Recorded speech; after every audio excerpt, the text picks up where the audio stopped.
Bonjour, bonsoir à tous les frérots, c'est Ameko. On se retrouve aujourd'hui pour une toute nouvelle vidéo. On est sur Dragon Ball Legend et on est parti aujourd'hui pour parler de la partie 3 encore et encore. Enfin, encore et encore. On n'est pas parti pour parler des potentiels personnages, etc. On est un peu parti pour parler du format. S'il va y avoir des choses qui vont être améliorées par rapport aux ultras des années précédentes, que ce soit par rapport au portail, par rapport au format, pardon, j'ai fait répéter la même chose.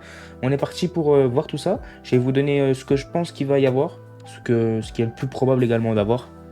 Donc, on va pas perdre 30 000 ans. On va directement aller voir les portails ultra actuels, puis on va aller voir quels sont les points forts et quels sont les points faibles des portails ultra. Donc, on va prendre les portails qui sont de retour, mais c'est les mêmes que le... Par exemple, on va prendre un exemple. Le portail retour de Black Goku Rosé, c'est copier-coller le même format que le portail de Golden Freezer, soit le dernier ultra en date. Donc, prenons l'exemple de Goku Ultra, de Black Goku Ultra, comme un exemple, on va dire, qui est valable pour tout le monde actuellement. Peut-être qu'en partie 3, ça va changer. On va analyser le portail et on va voir pourquoi et surtout comment il pourrait améliorer les portails LF. Le portail Ultra, excusez-moi. Donc déjà, première chose à noter, c'est que on a un Ultra qui a un taux de drop à 0,350 et à côté, on a 4 LF. Donc il me semble qu'il y a 4 élèves sur chaque portail. Si je dis pas de bêtises, n'hésitez pas à me corriger si jamais, mais au pire ça sera 5. Mais il me semble que c'est 4 élèves par portail. Et on sait sur les portails LF, à la base, enfin les portails vraiment LF, on gagne 1200 PZ par élève, par sparking. Le gros point noir de ces portails ultra, c'est que nous gagnons que 600 PZ par personnage. Donc en gros, si jamais vous avez Trunks une fois, Trunks Ikari bleu, si jamais vous droppez Trunks Ikari bleu une fois, ça signifie que vous avez, si on compare au portail F, que moitié d'un doublon. Alors certes en soi ça reste un doublon, parce qu'à la base c'est 600 PZ, mais si on prend par rapport à tous les portails LF, et du coup tous les portails les plus populaires du jeu, et ben c'est comme si vous aviez que moitié d'un doublon. C'est comme s'il fallait en drop 2 pour avoir un vrai doublon qui est 1200 PZ actuellement. Donc c'est quand même un gros point noir, parce que, alors déjà, les LF qui sont sur les portails généralement, c'est des LF qui sont dépassés. Alors peut-être que des fois tu peux avoir un LF qui sort, enfin qui est sur le portail et peut-être quelques mois après il peut obtenir son Zenkai, mais c'est pas non plus quelque chose de très récurrent et surtout t'invoques pas sur un portail ultra pour drop un LF qui va peut-être obtenir un Zenkai avec 600 PZ, parce que déjà s'il obtient un Zenkai c'est qu'il est vieux, donc les anciens joueurs souvent ils l'ont déjà 14 étoiles, et sinon c'est que c'est des joueurs qui sont assez récents et qui l'ont que 2-3 étoiles. Alors oui, tu peux te rapprocher de 7 étoiles pour pouvoir obtenir le Zenkai qui sortira probablement quelques semaines, quelques mois après, mais même si tu l'as une fois ou deux, faut vous rappeler que c'est 600 PZ. Donc c'est vraiment que moitié d'un doublon, si on prend l'exemple encore une fois comparé au portail ultra.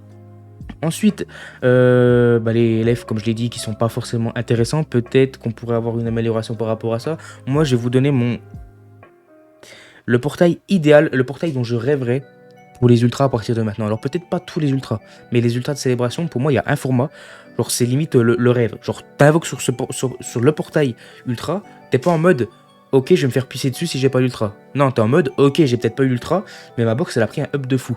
Parce que là, actuellement, t'invoques sur un ultra, ta box elle a quoi en plus? Elle a des Amasu bleus? Elle a des Black Goku rosé bleu? Elle a des Black Goku bleus? Non, bah, c'est pas un up ça. Je parle en termes de sparkling. Et mon LF, elle a quoi?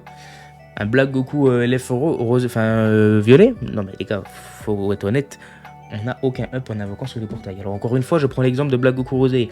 Vous allez me dire, il y a peut-être des portails ultra qui sont plus intéressants. Oui, mais ça reste des portails qui sont nuls à côté des portails LF. Tu prends même le plus nul des portails LF, ben ça reste mieux parce qu'il y a plus de LF. Donc certes, il y a moins de chances de drop ce que tu veux. Or le principal, sur les personnages à côté, mais t'as 1200 PZ, mais souvent les LF sont meilleurs.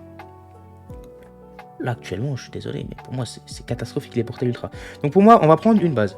Pour moi, le portail ultra, par contre, il y a un point fort que j'ai pas précisé, c'est 2000 PZ pour les ultras. Ce qui fait que tu l'as 5 étoiles, ensuite tu l'as 8 étoiles, tu l'as 10 étoiles, donc ça peut s'étoiler relativement rapidement. Après, faut drop. On connaît le taux de drop des ultras qui est de 0,350%, ce qui est extrêmement faible, donc c'est quand même compliqué, mais bon. Au moins, on n'a pas du 600, du 1200, ou voilà, on a quand même de quoi étoiler relativement en peu de doublons un ultra. Et même quand tu l'as 5 étoiles, alors certes ça peut rester fragile, certes certains vont dire 5 étoiles c'est pas jouable, enfin c'est pas opti, oui, mais on n'est pas tous des joueurs capables de mettre 200 000 cristaux par portail. Donc tu l'as 5 étoiles, tu drops une fois, tu l'as 5 étoiles, Tu l'as pas 3 étoiles comme un LF ou 2 étoiles comme un LF si c'est des taux simples à 600 PZ. Donc c'est quand même un très bon point. Ensuite, pour moi, le portail idéal. Les portails idéaux pour les ultras.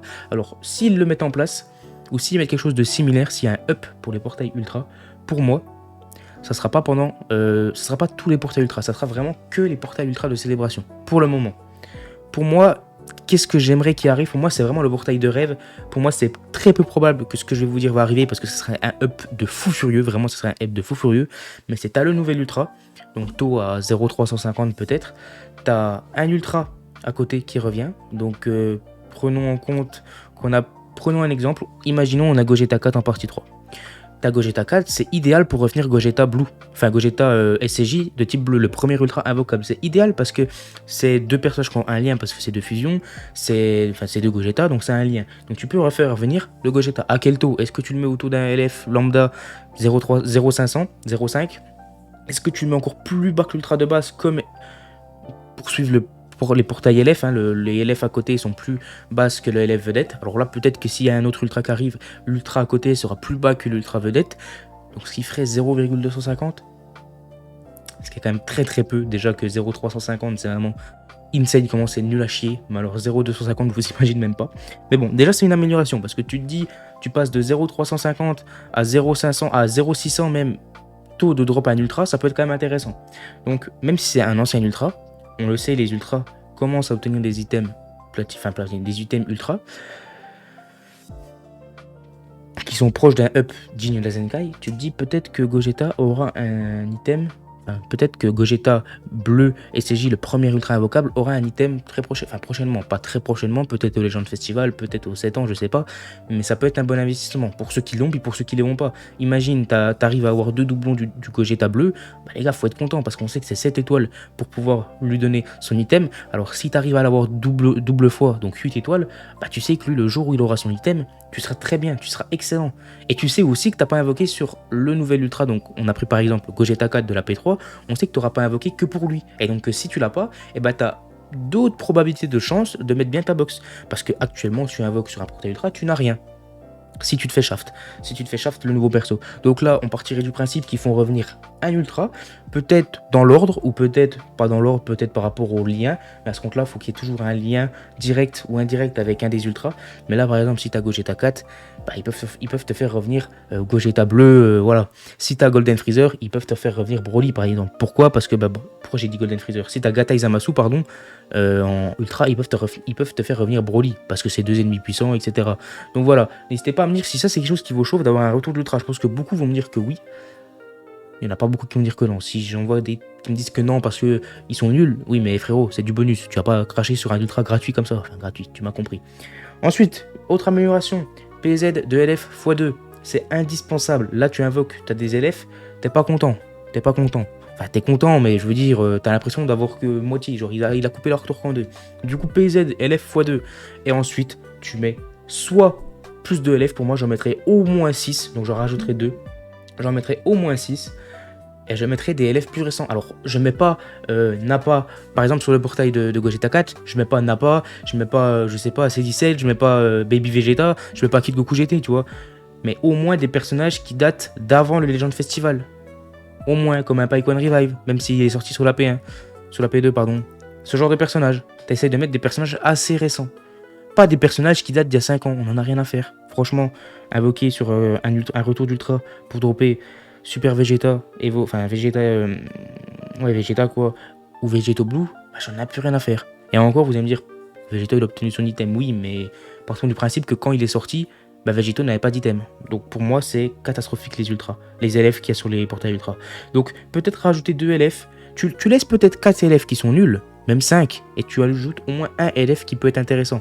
Un LF qui a un sens ou pas par rapport à la suite du portail, comme vous voulez, mais au moins un LF qui peut up ta box, quand tu le drops, t'es content. Je dis pas de mettre 5 LF de fou, 5. Je dis pas de mettre les 5 LF qui ont précédé la sortie de l'ultra. Non, je suis pas là. Mais vous mettez un deuxième ultra, donc le retour d'un des premiers ultras du jeu. Vous ajoutez à ça double PZ LF, enfin double PZ x2, PZ doublé sur les LF et du coup sur les Sparking également, qui peuvent être intéressants pour les nouveaux joueurs qui n'ont pas tout 14 étoiles. Et également des LF, plus de LF et des LF plus récents. Bah, franchement les gars, les portails ultra, ils sont incroyables. Tu peux rajouter ça à une pity, pardon. Alors, combien de cristaux? Vous allez me dire, les LF, c'est environ 40 000. Les ultras, ça devrait se situer à 60 000, je pense. S'il y a une pity, je pense que ça va être du 60 000. C'est énorme, hein. C'est absolument énorme. Il n'y a aucun joueur free-to-play qui peut se permettre de prendre la pity à l'unique condition que vous économisez depuis, je sais pas, 3 ans. Enfin, j'abuse, peut-être 1 an pour un personnage et puis qui sort en ultra, ou vous fassiez shaft, et ben vous pouvez quand même utiliser la pity parce qu'il y en a beaucoup qui économisent énormément de cristaux pour main une team, pour jouer un personnage, qui attendent le personnage de leur rêve sur le jeu. Donc moi par exemple mon cas c'est Gohan SSJ de Ultra. Malheureusement je jouais pas quand il est sorti, mais si j'aurais joué quand il est sorti, bah, j'aurais envoyé la maison. Et imaginez j'envoie 80 000 cristaux, bah, je drop pas, bah, je peux me dire au moins j'ai la pity, je l'ai 5 étoiles. Chose qui n'est pas garantie, tu peux très bien mettre 300 000 cristaux sans drop. Alors certes les taux sont faibles, mais c'est possible. Tu peux très bien mettre 300 000 cristaux sans drop. Donc c'est pour ça qu'une pity, même à 60 000 cristaux, on prend. Des PZ LF x2, on prend. Des meilleurs LF, on prend. Et en plus de ça, tu mets un deuxième ultra et le portail. Et les portails ultra sont magnifiques. Après, il y a des conditions à ça. Moi, je vais vous dire ce que j'en pense. Pour moi, il y aura une refonte des portails ultra uniquement s'il y a 2 portails ultra. Je vais vous expliquer pourquoi. S'il y a un seul portail ultra, il n'y a pas besoin de forcément de pousser les gens à acheter parce que tu as de quoi farm, tu as de quoi stack. Donc un portail ultra, sachant que beaucoup peuvent drop des ultras, enfin beaucoup. Il y a quand même des gens qui s'en sortent avec 3000, 6000, 9000 cristaux pour drop un ultra. Maintenant, s'il y a 2 portails ultra, on connaît les taux qui sont désastreux des ultras. Imaginons, la moyenne des ultras, c'est 20 000 cristaux. Ça veut dire que si tu veux être dans la moyenne, il te faut 40 000 cristaux pour drop les 2 ultras. Ce qui signifie quand même que 40 000 cristaux pour 2 ultras, c'est absolument énorme. C'est une pity de LF. Et c'est dans la moyenne. Alors certes, il y a des gens, ils vont avoir de la chance. Et peut-être qu'ils vont drop les 2 ultras en 2 cycles, un cycle sur chaque portail. Mais peut-être aussi qu'il y a quelqu'un, il va mettre 40 000 cristaux sur un premier ultra, il va pas drop. Il va remettre 30 000 cristaux sur un deuxième portail ultra, il va pas drop. Et comment tu le pousses encore à invoquer? Parce que eux, ce qu'ils veulent, c'est que vous dépensiez de l'argent. Que vous soyez free to play ou pas, ce qu'ils veulent, c'est que vous dépensiez de l'argent. C'est ce qu'il faut se dire.